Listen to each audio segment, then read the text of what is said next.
Bueno, hola, buenas noches a todos. ¿Cómo les va? Para los que fueron ingresando, les voy a pedir que cuando tengamos el receso, vayamos todos al chat de clases y en el chat de clases, porque me queda grabado, ahí demos el presente, ¿sí? Así no perdemos estos minutos que tenemos, porque la clase de hoy va a ser bastante intensa. ¿Qué pasó la semana pasada? Que tuvimos inconvenientes por el Zoom. No es que no sepa crear la reunión, agradezco a todos los que se ofrecieron a crear la reunión por mí. No hay problema en eso. Toda la semana mis compañeros, mis colegas docentes me comentaron que hubo problemas. Así que lo que vamos a hacer, nos vamos a conectar hasta las 21:25. Vamos a salir de la clase para no crear confusiones, como pasó con dos de sus compañeras. No le he enviado la segunda invitación, así que cuando salgamos a las 25 y 27, yo ahí recién les voy a enviar la segunda invitación para las 21:30, y nos vamos a conectar nuevamente. Y esa va a ser la segunda y última reunión del día de hoy. ¿Qué quiere decir esto? Para que no haya confusión, como la semana pasada, no vamos a tener una tercera reunión. A las 22:10 que terminemos, ahí termina la clase de hoy. ¿Estamos? Bien, entonces repito, por favor, vamos a dar el presente en el chat de clases cuando tengamos el receso o cuando terminemos a las 22 y algo de la noche, al final de toda la clase. Lo que les quede a ustedes más fácil, más conveniente, pero por favor no se olviden de colocar el presente porque si no, no voy a tener otra forma. Prefiero la explicación a tomar el presente mediante este medio. ¿Estamos? Bien. Antes que me olvide y antes de empezar la clase de hoy, he estado observando que solamente 19 de sus compañeros han entregado la actividad obligatoria número 2, la primera parte, que es modelización. Recuerden que esta primera evaluación consta de 3 partes. La primera vence hoy a las 23:59. Así que el que todavía no la envió, pero la tiene lista, tiene tiempo hasta hoy a medianoche. Acuérdense que habíamos hecho esa aclaración. El que no lo envía tendrá una nota menos para el promedio, ¿sí? Dijimos que se va a promediar toda esta actividad obligatoria número 2, que lo he decidido en virtud de todos los comentarios que ustedes me han estado haciendo, partirlo en 3 secciones. Para eso se ha creado especialmente para nuestra comisión. Apenas ingresamos al aula virtual, en la segunda sección tenemos donde enviar las tareas, ¿sí? A los fines de que no se cruce con el aula virtual general que lo usan los chicos de distancia. Nosotros ahí tenemos nuestra sección solamente para nuestra división. Investigación operativa semipresencial F, ¿sí? Bien. ¿Hasta qué hora, Augusto? Supongo que me estás preguntando sobre la actividad obligatoria 2, y eso se avisó, se conversó y se envió el escrito hoy a las 23:59. El de las hectáreas de soja y maíz, el que está ahí escrita en la actividad obligatoria, en el enunciado de la actividad obligatoria, ¿sí? Bien, vamos a empezar en el día de hoy. Yo les había mandado un material que les pedí por favor que la tuvieran en mano para poder seguirme mejor en el día de hoy, porque vamos a realizar varias acotaciones. Hay que prestar mucha atención a los detalles. Si bien es un tema que ya lo venimos desarrollando y trabajando hace más de 3 semanas, hoy vamos a terminar de encontrar la solución, interpretar los datos y hacer algunas acotaciones más adicionales. Entonces, el que tenga el material, lo tenga a mano, si está impresa mucho mejor para que tome nota sobre esa salida de computadora. y el que no, por lo menos téngalo a mano, si bien lo vamos a ver en el PowerPoint, yo voy a pasar partes de ese informe a medida que vayamos pasando los distintos incisos a resolver. ¿Estamos? Bien. Entonces, lo que vamos a hacer, creo yo que ya han ingresado la mayoría. Si ingresa alguno más, me avisa, por favor, alguno de ustedes, porque necesito cerrar el cuadrito de diálogo de admisión para empezar el PowerPoint, si no, no me deja seguir. Bien, empezamos entonces.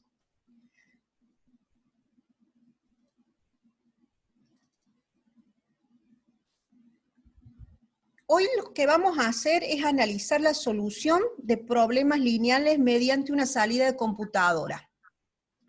Este instrumento, esta herramienta, nosotros lo vamos a encontrar dentro de lo que es la planilla Excel. Cuando ustedes vean en informática, la planilla Excel y los distintos elementos que podemos tener, además de funciones como sumar, multiplicar, suma producto y todo eso que normalmente uno lo usa, hay una herramienta que si no está activada, lo podemos activar, que es la herramienta Solver, que nos sirve para nuestra materia.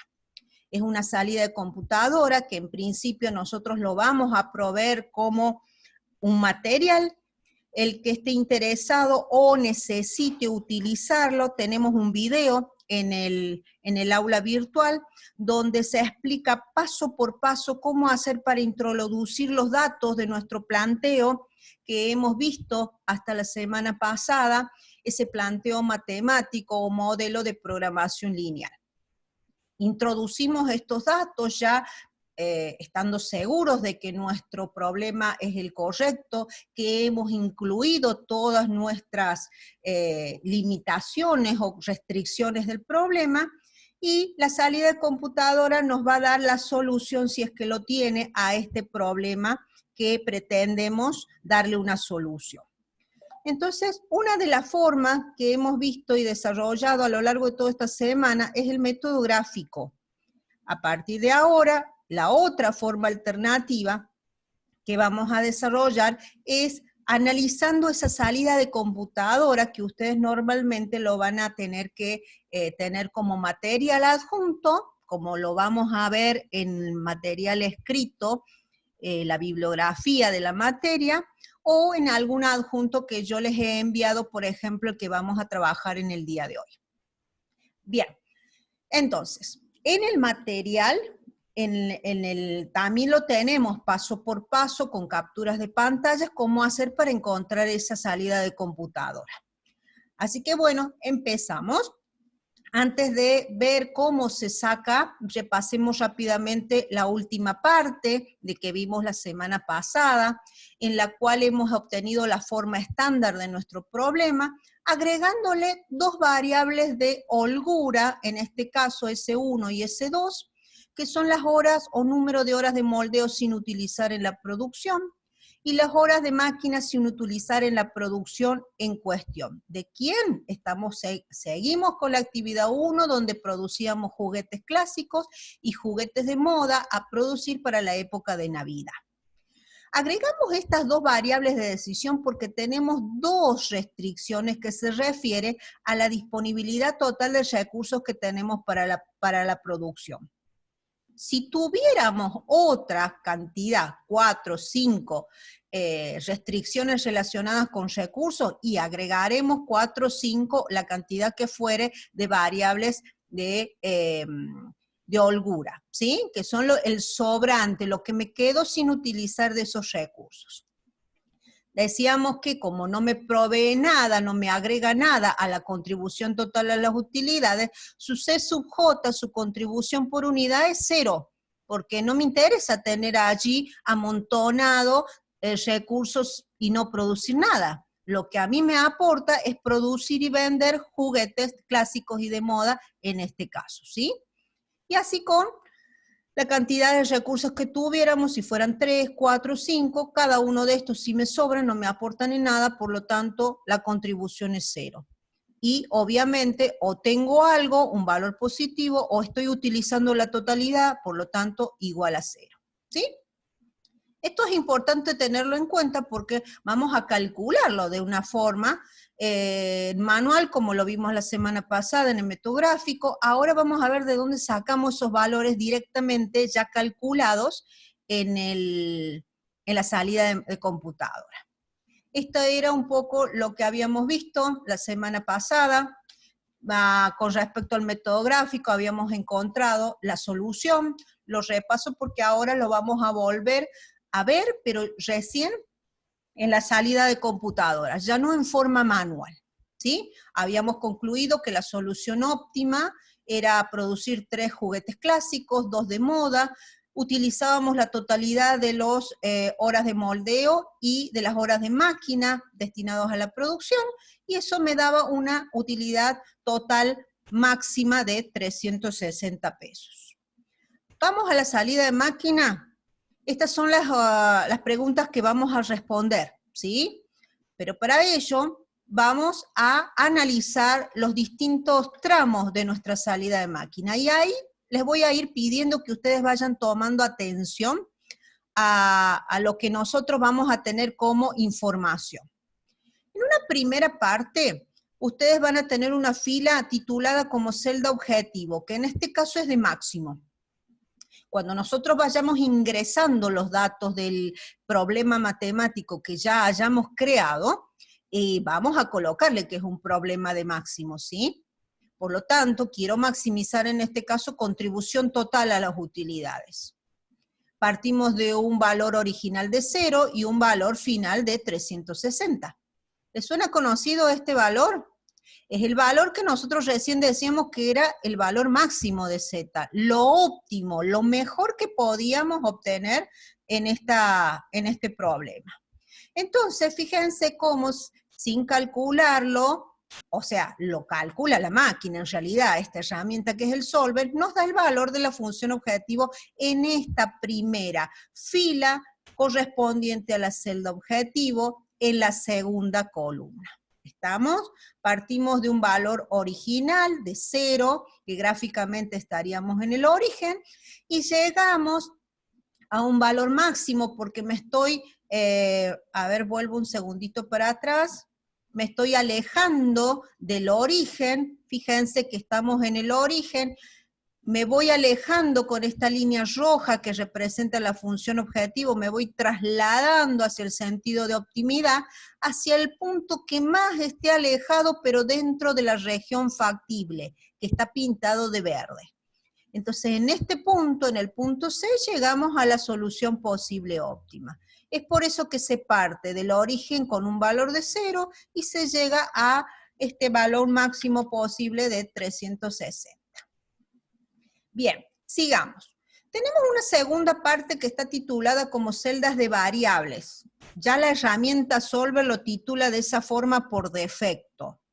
Y en cada fila va a estar representada la cantidad de variables que nosotros tengamos en el problema. En este caso tenemos 2, juguetes clásicos y juguetes de moda, porque estamos comparando, para que ustedes vean que vamos a llegar a la misma conclusión, un problema donde tenemos solamente 2 y nos permitió graficarlo. Si tuviéramos 3 o más, no nos permitiría el método gráfico darle solución. Salvo el caso que tengamos 3 variables de decisión, pero tendríamos que graficar en un eje tridimensional, ¿sí? Bien, si tuviera 4, 5, 6 variables de decisión, sí lo voy a poder solucionar con Solver, pero no lo voy a poder solucionar gráficamente.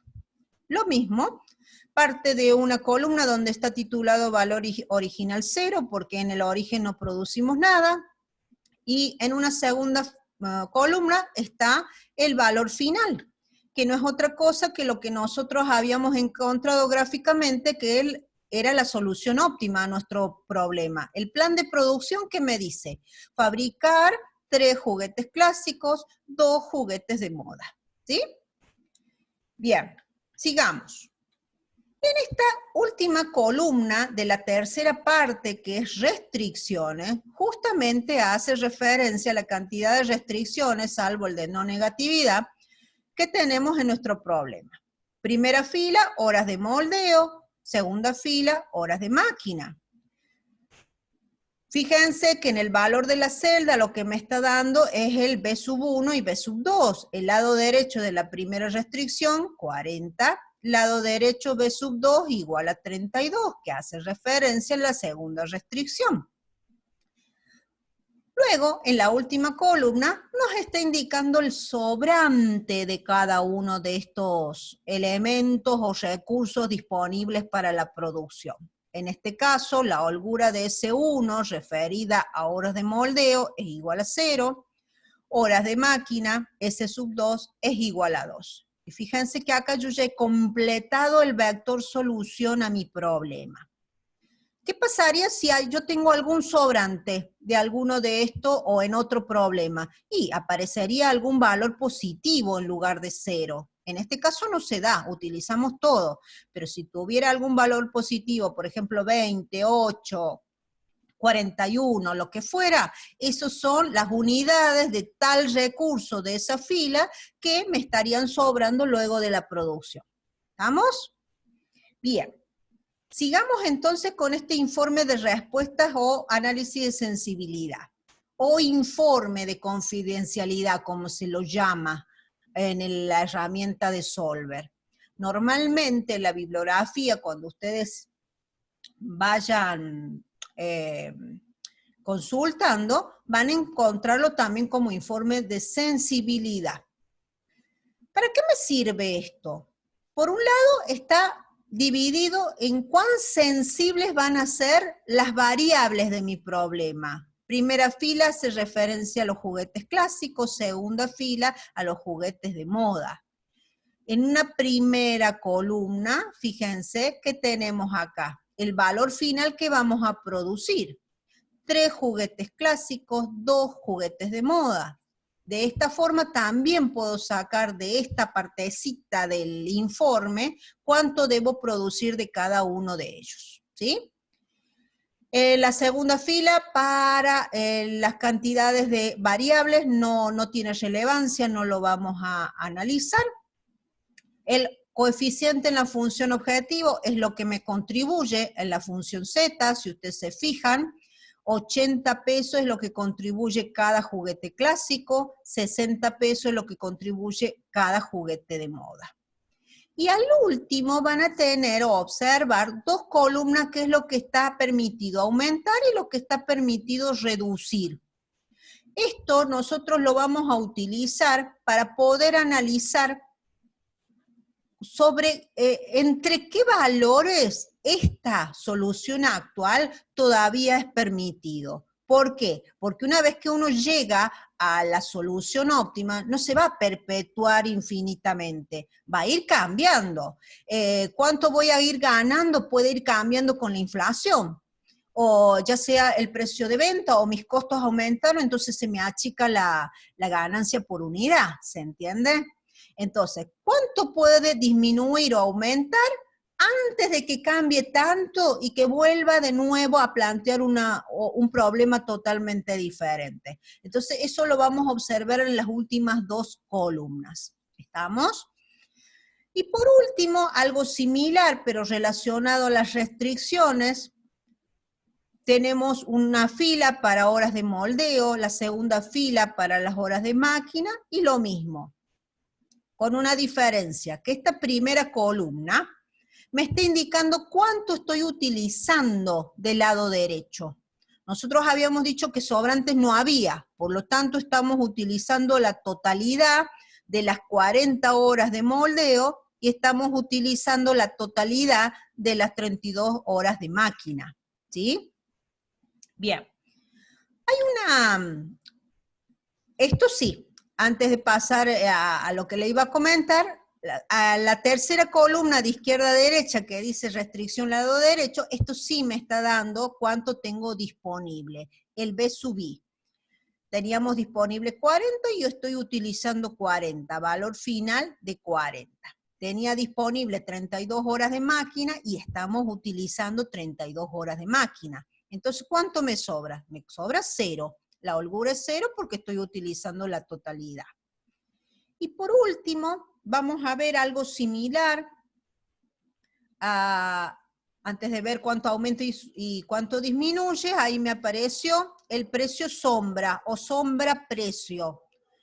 Originariamente esta herramienta venía todo en inglés, es el shadow price, que normalmente se conoce. ¿Cuánto es el precio máximo que se está dispuesto a pagar por unidad adicional de recurso? ¿Qué significa este 5, por ejemplo, en la primera fila? Lo que estoy dispuesto a pagar por cada hora de moldeo adicional que yo tenga. Como estamos usando todo, yo ya no tengo ninguna hora de moldeo más para producir. Y como yo estoy analizando una función de contribución a la utilidad total, este precio sombra que me indica lo que estoy dispuesto a pagar por encima de lo que estoy pagando actualmente, que son no sé cuánto, pero yo quiero pagar no más de 5 por encima de ese precio. Supongamos que estoy pagando 100 pesos la hora. ¿Cuánto estoy dispuesto a pagar por una hora adicional de moldeo? Y hasta 105. ¿Sí? ¿Por qué? Porque mi función objetivo es de utilidad o contribución total a la utilidad. ¿Qué pasaría si mi función objetivo fuese una de ingreso total, precio por cantidad? El precio sombra me indica el precio final que estoy dispuesto a pagar por unidad adicional del recurso que se trate. Acá da la casualidad de que ambos precios sombra son iguales, ¿sí? Pero normalmente son diferentes. O puede ser igual a 0 también.